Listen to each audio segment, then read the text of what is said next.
ingin menyampaikan materi pemikiran ekonomi klasik 1 menurut Abu Yusuf, Abu Ubaid, Al-Ghazali, dan Ibnu Taimiyah.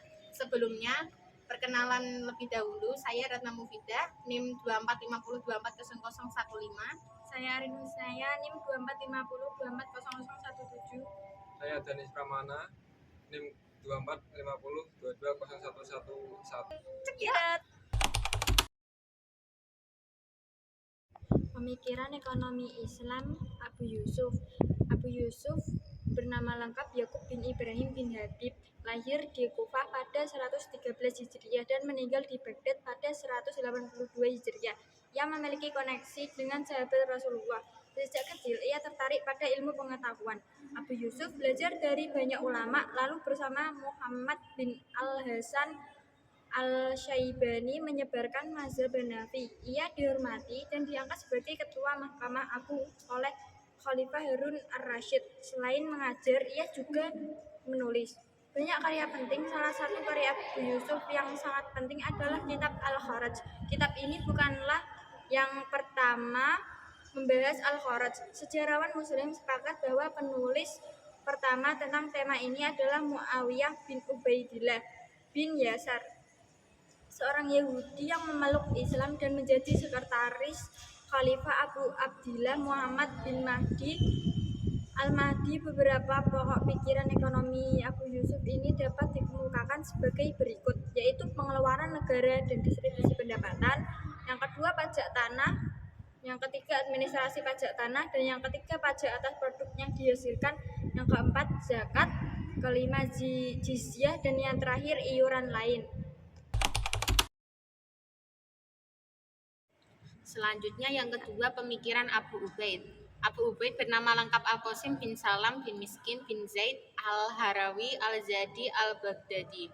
Setelah memperoleh ilmu yang mendadai di kota kelahirannya, pada usia 20 tahun, Abu Ubaid pergi berkelana untuk menuntut ilmu ke berbagai kota seperti Kufah, Basrah, dan Baghdad.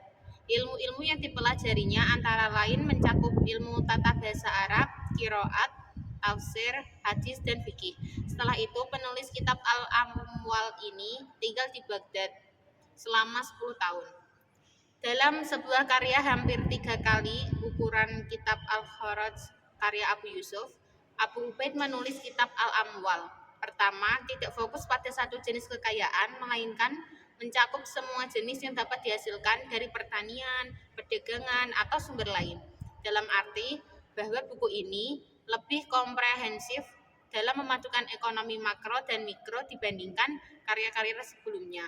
Kitab Al-Amwal karya Abu Ubaid adalah buku panduan tentang keuangan publik yang menyediakan panduan praktis bagi para pembuat kebijakan tentang perpajakan, faktor-faktor yang mempengaruhi perpajakan, dan distribusi sumber daya pemerintah. Adapun pemikiran ekonomi Abu Ubaid, yang pertama filsafat ekonomi, sumber pendapatan dan belanja keuangan negara, dikotomi Baduy, kepemilikan publik, kepemilikan kebijakan pertanian, fungsi uang, yang terakhir ekspor impor.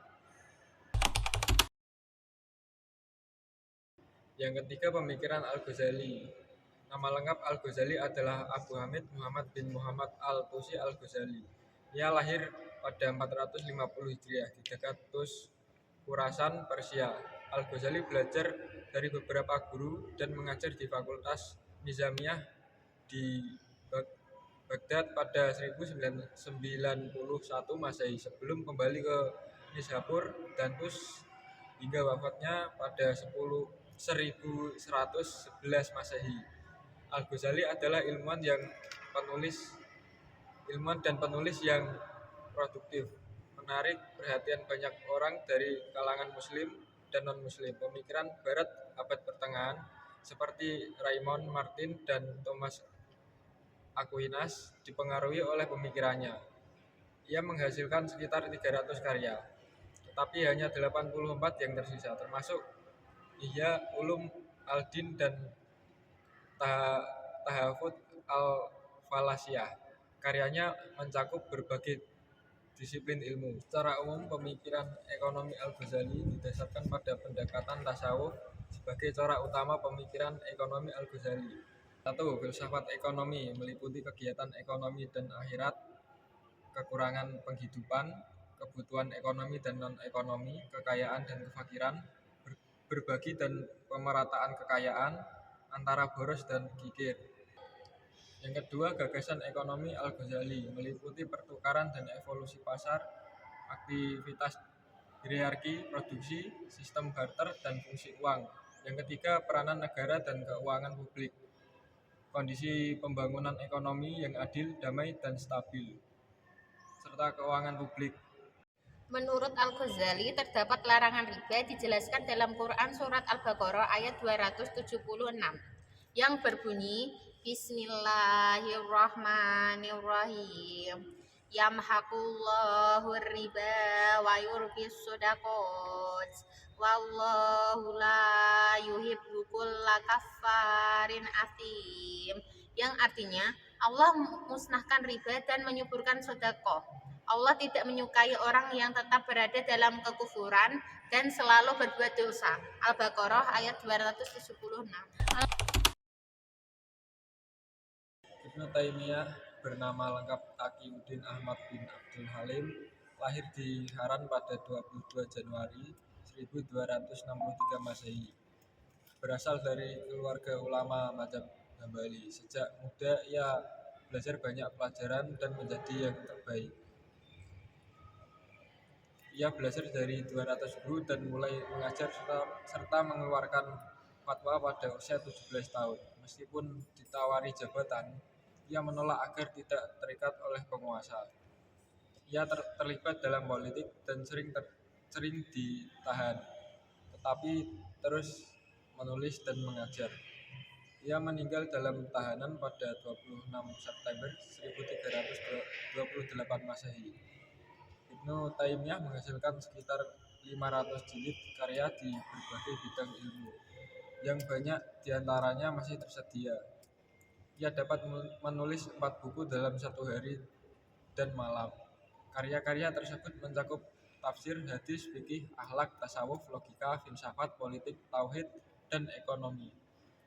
Karya politik seperti Al-Siyafah, Al-Syariah, dan dalam tauhid ada Iqtida al-Rasail al-Kubra. Ia juga mengkritik fenomena keagamaan zamannya dengan karyanya. Pemikiran ekonomi terdapat dalam beberapa bukunya. Berikut pemikiran ekonomi Islam menurut Ibnu Taimiyah. Yang pertama, harga yang adil, mekanisme pasar dan regulasi harga. Yang kedua, pasar tidak sempurna. Yang ketiga, musyawarah dalam penetapan harga. Yang keempat, uang dan kebijakan moneter. Fungsi uang, penurunan nilai uang jelek mengalahkan uang baik. Yang kelima, peran negara dalam kehidupan ekonomi, pemberantasan kemiskinan, regulasi harga, kebijakan moneter, perencanaan ekonomi. Yang keenam, intuisi hisbah, persediaan dan pengadaan kebutuhan, pengawasan industri, pengawasan pelayanan, pengawasan perdagangan. Yang ketujuh, keuangan publik, pendapatan negara, belanja negara. Yang kedelapan, regulasi pajak. Dalam pemikiran ekonomi klasik Ibnu Taimiyah, di dalamnya dijelaskan regulasi harga yang tercantum dalam hadis riwayat Abu Daud dan Ibnu Majah yang berbunyi, sesungguhnya Allah lah yang mematok harga, yang mencampitkan dan melapangkan rezeki. Dan saya sesungguhnya berharap untuk bertemu Allah dalam kondisi tidak seorang pun dari kalian yang menuntut kepadaku dengan sesuatu kezaliman pun dalam darah dan harta. Terima kasih sudah menonton video yang kami tayangkan. Kurang lebihnya kami ucapkan minta maaf. Kami dari kelompok 8 Pamit undur diri. Bye-bye. Terima kasih.